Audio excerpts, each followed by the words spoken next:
Good day, everybody. Back in the car.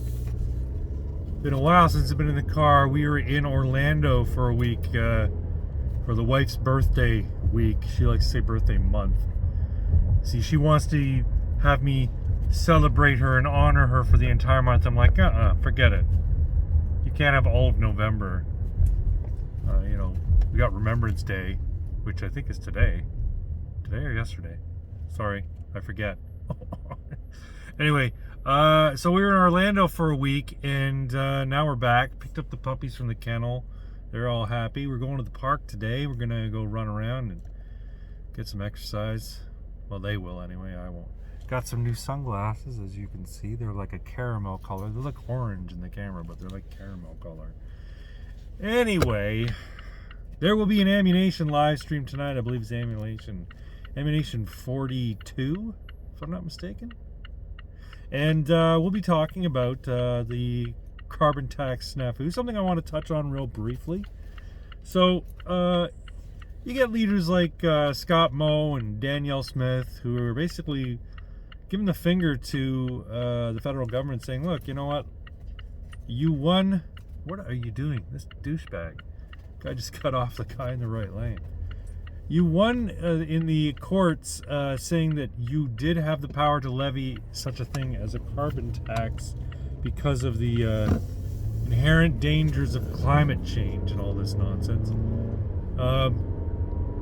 The court ruled that yes, because it was a national crisis, that you could levy a national tax to try to combat it. I don't know. Again, someone please explain to me how charging people more money in taxes will fight climate change. Anyway, so the argument goes now that, look, if it's such a crisis, if it's such a extreme situation whereby the federal government can just levy a tax to combat it, it doesn't make any sense for you guys to have carve-outs for home heating oil, which is predominantly used in Eastern Canada. So this carve-out is enjoyed by people who live in Eastern Canada. All of this was done for political reasons. The Liberal Party became aware that they were losing support in Eastern Canada because of the carbon tax. So the federal Liberals said, you know what, tell you what, we're going to give you a rebate or a pause on home heating oil. Never mind that home heating oil is much dirtier than natural gas or any other form of home heating.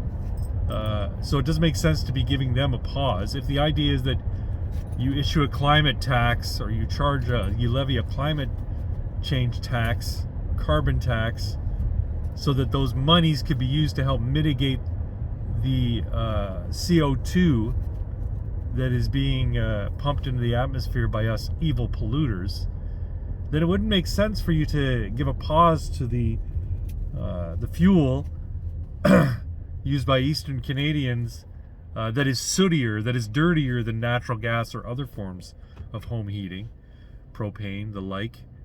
But in any event, it just shows to go that the whole carbon tax thing is a grift. It's a scam. How giving the government more money is supposed to help fight climate change is beyond me. So Danielle Smith, as I always say, guys like Scott Moe and chicks like Danielle Smith are thumbing their nose at the federal government, saying, look, you know what?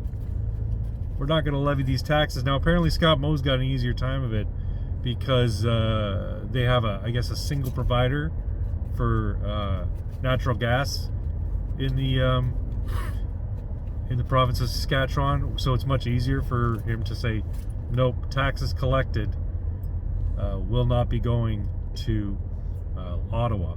Whereas in Alberta, I guess they've got a number of different providers for natural gas, depending on, I guess, your municipality and who holds the contract where or whatever. So it's much harder for them to get all the different companies on board with not remitting carbon taxes to the federal government. But in principle, Danielle Smith's in support of it. Long story short, the carbon tax is the hill that the Liberal Party is set to die on.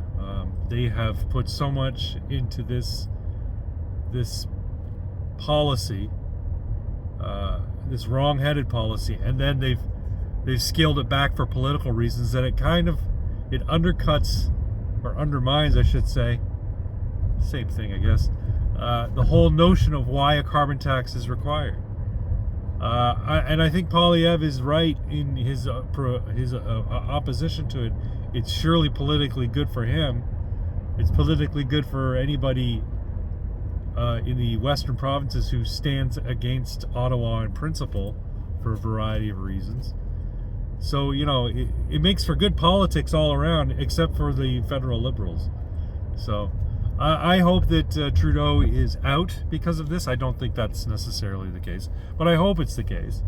I hope that they force him to resign as leader of the federal Liberals, and someone else steps up. The problem is that the guy who steps up,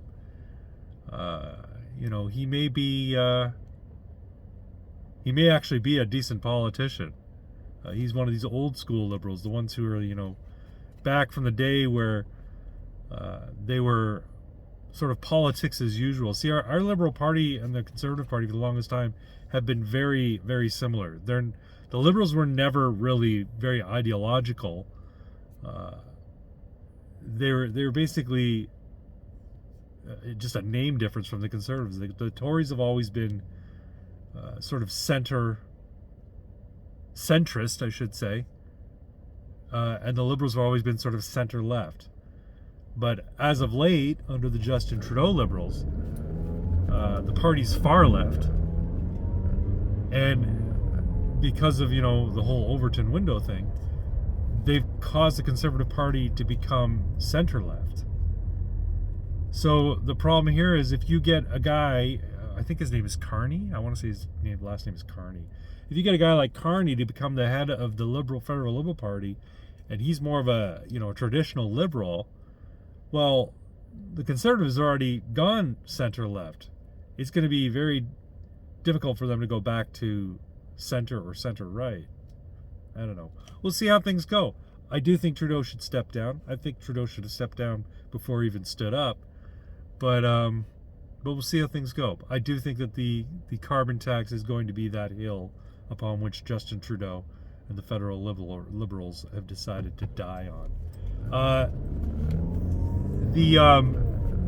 I guess the finance minister, Chrystia Freeland, was asked if there was going to be any more carve-outs for the carbon tax, and she just point blank said no. So the writing's on the wall as far as she's concerned. This is it. The carbon tax is the carbon tax, and apart from what we've done for Eastern Canada and heating oil, there will be no more changes to it. All right, that's you want to hitch your cart to that horse, go right ahead. Yeah, it can't end well for you folks. Anyway, that's all I got to say for today. We're going to do an Ammunation live stream tonight with Irving Twin on my channel at 10 p.m. I hope you all can make it, and I hope to see you there. Otherwise, y'all have yourselves a very good day, and we'll talk soon.